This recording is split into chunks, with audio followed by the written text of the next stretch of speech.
So good morning to everybody. We are here at IMBISA 14th plenary session, in which we continue to reflect on our journey for the last 50 years, a journey of solidarity, a journey of working together, a journey of consolidating our collegial aspects. And during this one, we are going to reflect basically on synodality. We are going to reflect together on where, as a regional church, as a local regional church, where we are going, that we have to continue to strengthen our bond together, not only locally, but with the universal church. And we are going to, having experienced the synod in Rome from 2023 to 2024, we are going to use the same strategy or the same method of listening to each other, methodology of really looking at the church in a different ways, where each one is called to participate, especially in the spirit of listening and dialogue. Therefore, this will be dominating the whole sessions, all the sessions we are going to have. And lastly, we are going also to put an emphasis on celebrating our Golden Jubilee since the existence of IMBISA. So thank you. Bom dia a todos. Estamos felizes por estarmos aqui nesta 14ª Assembleia Plenária da IMBISA, uma plenária muito solene por coincidir com os 50 anos da criação da IMBISA. São bodas de ouro que estamos a celebrar como Igreja da África Austral. Uma igreja provada por vários desafios, mas que nunca deixou de ser a voz da esperança, a voz do amor, a voz da justiça, a voz da paz. Por isso, essa nossa presença cá, nesse espírito da sinodalidade, neste espírito da partilha, da comunhão, neste espírito da solidariedade, mais não quer ser senão manifestarmos o nosso sinal de partilha e de trabalho e de caminhar juntos, neste escutar o espírito e neste tomar decisões que nos ajudem a ser uma igreja que se assume como luz, fermento e sal. Por isso, agradecemos a presença de todos que conosco vão fazer esse caminho de transformação, esse caminho de semear a palavra de Deus para que transforme as nossas culturas, as nossas consciências, toque a consciência dos nossos governantes, para que tudo aquilo que juntos fizermos possa levar sempre mais alegria, esperança e realização nos nossos povos. Muito obrigada, Fernanda. And thank you, Archbishop Nashenda. We now have Cheni, who's going to talk to us a little bit about the dicastery, the works of the dicastery, and also the transition from Pope Francis to Pope Leo. Cardinal Cheni, thank you so much. Thank you. It's a pleasure to be here and to represent the Holy Father and Roman Curia and joining in this 50th anniversary assembly.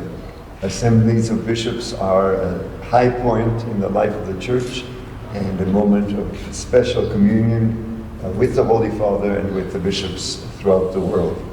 And as prefect of the dicastery for promoting integral human development, I'm very happy to come and share the concerns and the hopes of our dicastery, which are to accompany the Church throughout the IMBISA region, every diocese, every national conference, to accompany them in their mission of promoting integral human development among their people.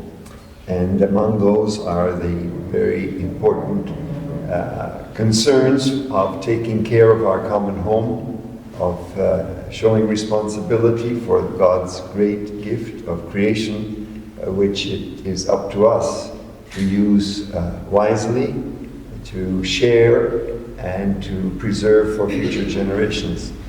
And also to exercise, in the name of Jesus Christ, the virtue of welcoming, which is so much part of the life and culture of Africa, to show welcome to those who come to our door in need of protection, in need of a welcome, and in need of support and care.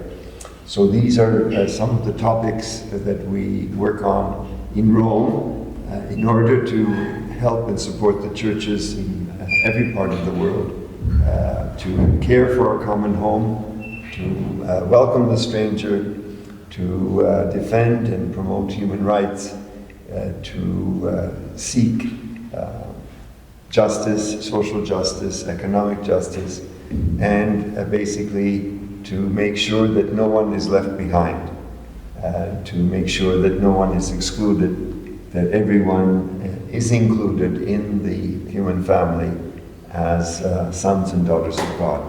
So with this great hope, I extend the Holy Father's warm best wishes and congratulations to IMBISA on its 50th anniversary. Thank you so much.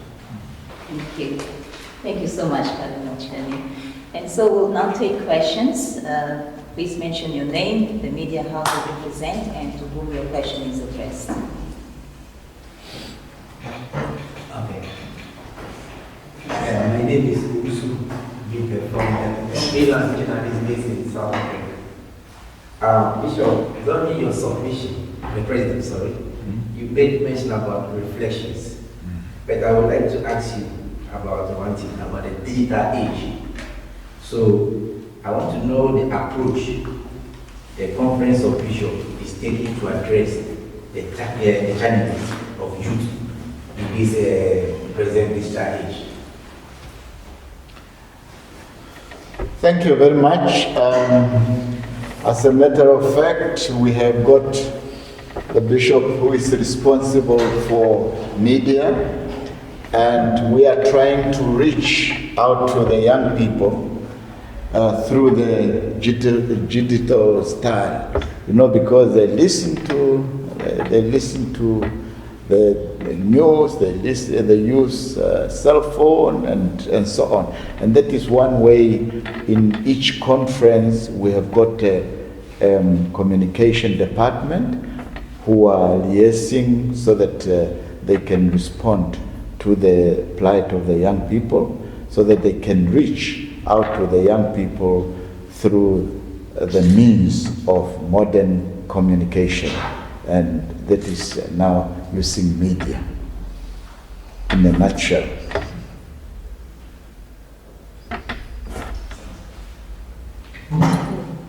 Jose, would you like to add to that? Interesting enough, 3 years ago, when we had this assembly in Namibia, each country also was invited to bring young people with them. It has been very interesting to see that, because it was a time in which bishops and young people sat together to listen to each other. It was not just that we were listening to people addressing us, but it was a moment in which each bishop had 2 or 3 young people to listen to. And this is just part of a journey that continues all the time. I think the reality of youth is ongoing challenges. As Archbishop Bashenda was saying, our presence in media is to recognize that this is where also we find them. So we can find each other there. But since then, before and after that, there are ongoing events happening in every country in which the bishops and the young people come together to identify possible answers in the different countries of IMBISA. Thank you. Any more questions? Yeah, I would also like to ask you about the main goal of this conference and how the outcome will be practiced in your various dioceses in your territory. Thank you. Referring to me also? Okay, in any case, we are going to discuss, as it was mentioned already, about our synodal journey.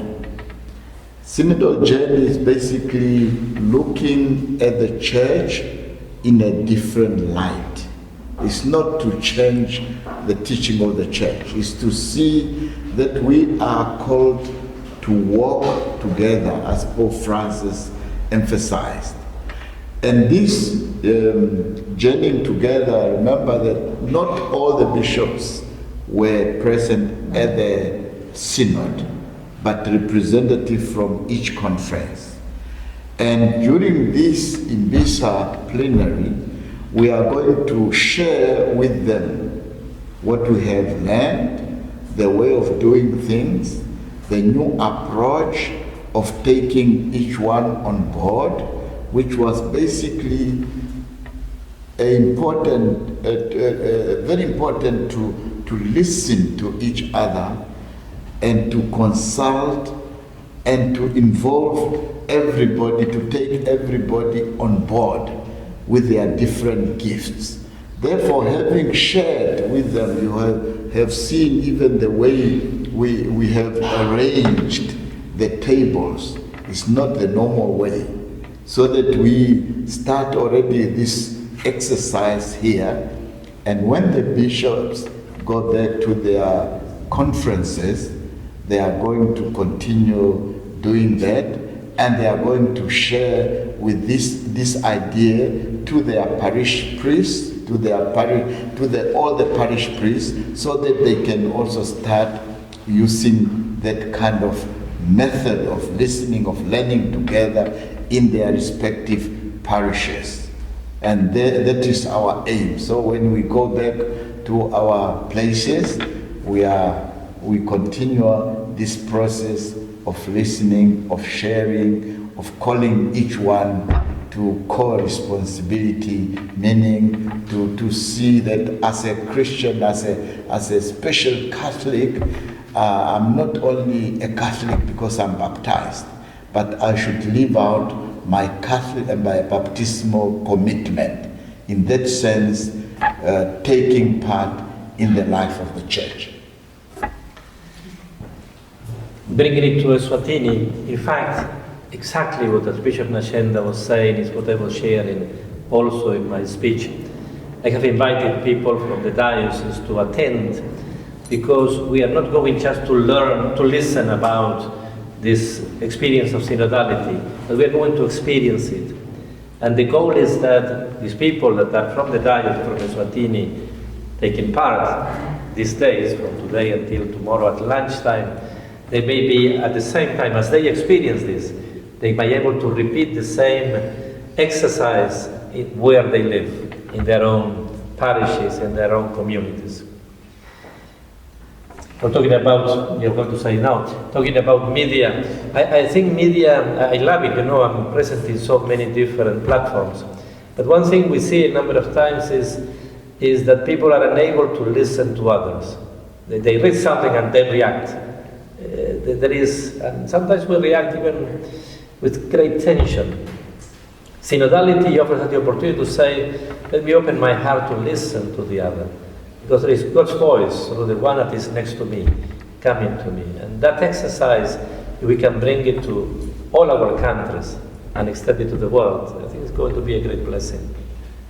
Cardinal Chair, you want to say something?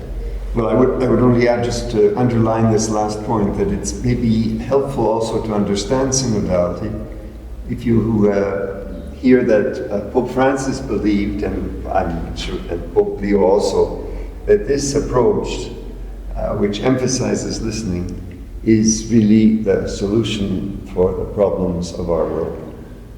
one of the reasons that our world is in such a mess is precisely because we are behaving in such a deaf way towards one another, and that the people involved in many parts and aspects of our human life are not listened to, are not taken into consideration. So it's not just a new way of being church, a new church technique, but in fact we're trying to live it and learn it because we believe that this is what the world really needs. Not only as Christians or as Catholics, but simply as citizens of this world, that we need to learn to listen to one another. Otherwise we will not get out of the messes that we are in. Não sei se o Imamba quer falar algo, especialmente respeito ao sínodo. Bom, acho que o essencial já foi dito. Portanto, este é um caminho muito importante. Aliás, a Igreja é mesmo sinodalidade, não vivemos outra coisa. Portanto, o espírito de comunhão, de partilha, de escuta, a capacidade de nos doarmos aos outros é fundamental para podermos criar essa sinergia necessária de fomentar o amor entre todos. Por isso, o importante é mantermos essa comunhão de coração a coração, vivermos sempre a proximidade, sentirmos o outro, valorizarmos o outro e fazermos esse discernimento claro do bem devido ao outro e de tudo aquilo que vai fazer crescer o amor entre todos nós. Por isso, a sinodalidade é o nosso viver de todos os dias, afinal de contas, para não vivermos distantes nem indiferentes perante aquilo que o outro é para mim, o impacto que cria em mim. Muito obrigada. Okay, we'll take one more questions before we close the session. Okay, so I have questions. Please introduce yourself. Yes, I have questions for Excellency, sorry, Your Grace and Your Eminence. Eminence. Yeah, I'm looking for the word. So my name is Gatti. I'm from Southern Africa. I represent media in Southern Africa, Vice Grand Catholic News, and SACPC. So Your Grace, the first question that I have for you, when you talk about the issue of a synodal approach, and in terms of giving feedback towards some of the bishops, how would you approach the challenge of a pushback pertaining to this approach? Because it's something that we have seen happen, that some of the bishops do resist synod on synodality. So how would you address the challenge in terms of helping the bishops welcome this approach, and so that they can better implement it in their dioceses in various countries within IMBISA? And I also would like to ask Your Eminence. Why don't you wait? Why don't you let him answer? Oh, okay. Because they said I have one question, so I wanted to make sure. No. You won't be cut off.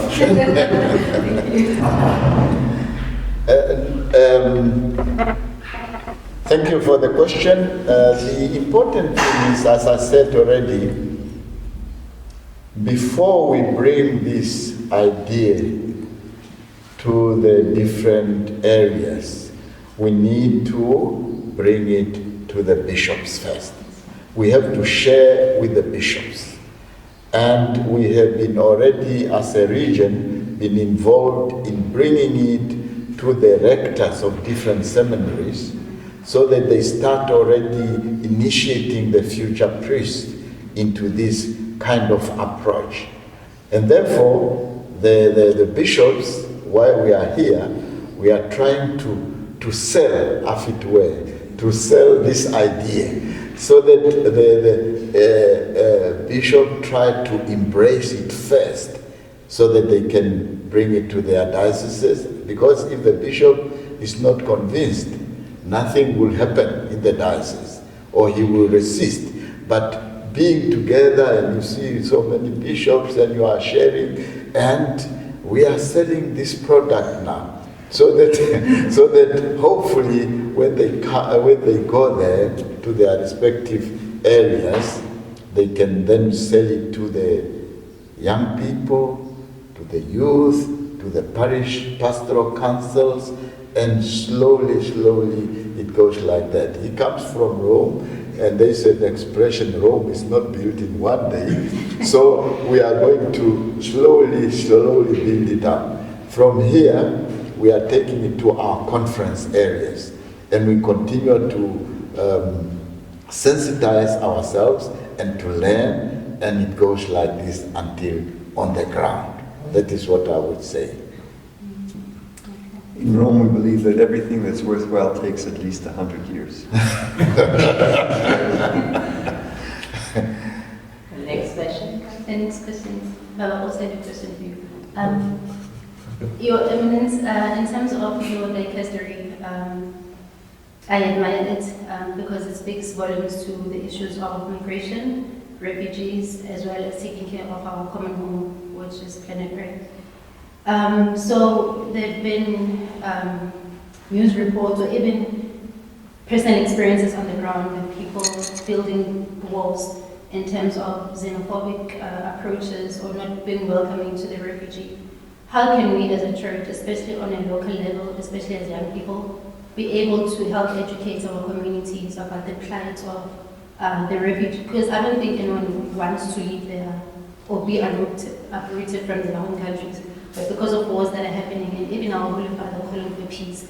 So how can we, at a grassroots level, practically be able to maybe educate and help welcome refugees, bearing in mind our own struggles at a national level in terms of unemployment? So obviously, we would look for the next person to blame, which is the refugee.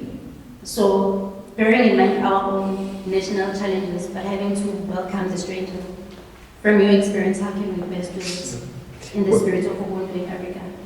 I think the best thing to do is not to think or talk so much about refugee crisis in general, but to put oneself, each one put oneself in the shoes of a refugee or migrant, vulnerable migrant, someone of our age, our let's say our background, and ask yourself how you would expect to be treated. How would you hope to be treated? To make it very personal and not a big complicated thing, but personally, and then to ask yourself sincerely, well, what can I do? Not to spend all the energy criticizing those who raise walls or impose restrictive policies, but to seek one's own next step forward. How can I reach out? And in fact, despite the often negative media reports, the church and other groups are doing a lot to welcome. It's not true that we are all xenophobic. It's not true that we all want closed borders. It's not true. In fact, it's not true at all. And so I think we need also to share the good news and not just the, let's say, the sensational backlash. Thank you so much. Last We are running out of time, Kathy. He will summarize. Okay. Excellency. Media, digital media. We were commissioned as digital missionaries in Rome for the Jubilee of Young People. Now, how do we address the issue of fake news, deepfakes? So how can we approach that level of, the fake news and being able to verify and being trusted sources of digital missionaries, because we are fighting the war against AI and fake news? From your experience, how can we best approach how we evangelize digitally? I think it's important for digital, first of all, I think it's important for the church to start identifying digital missionaries, and because in this moment we have a number of people, but sometimes we don't bring them together. Because sometimes you might be expecting the answer from me. Maybe something that we need to do is to sit down together and start talking about the things, and again, this synodal journey, listening to each other to see how you address that. Because it could happen to anyone that fake news are published, and you might be even powerless at that moment. I think one important thing is how we help our people to be able to use social media in a more critical way, in such a way that we sometimes, whatever appears on our screen, we believe it is true. Don't want now to be too long, but I had once this experience when you pass on Facebook or any other platform and someone was saying, you should do this so that you will, when you reach your bed, in 30 seconds you will fall asleep. But soon after that there was another one saying, if it happens to you that you go to bed and you sleep in 30 seconds, that is wrong. You should be at least wait 15 minutes. Now, which one of the two do I follow? Both appear in my same screen. And we have no critical approach to whatever is there. And we don't even know the person who is saying it. So social media is excellent, really. It helps us to build bridges, to do so much together. Our diocese with Osiso really has a strong impact, social media. We use it a lot. You are doing this, that's why we call you. But at the same time, we need to find ways to help everyone to be much more critical on the impact it has, because it also affects the way we think. Certain things, you know, the algorithms, so they may start bringing the same information, and Cardinal was saying, it's not true, everything that we are saying, we are reading about being xenophobic, the kind of things. But if that is the only thing that appears on your screen, you know, sooner or later you realize that, why am I thinking like this? But we don't have time to think. There's much more coming. So I think it's an exercise that we need to do together. Thank you. Well, thank you so much, Your Eminence, Excellencies. Thank you very much for your time.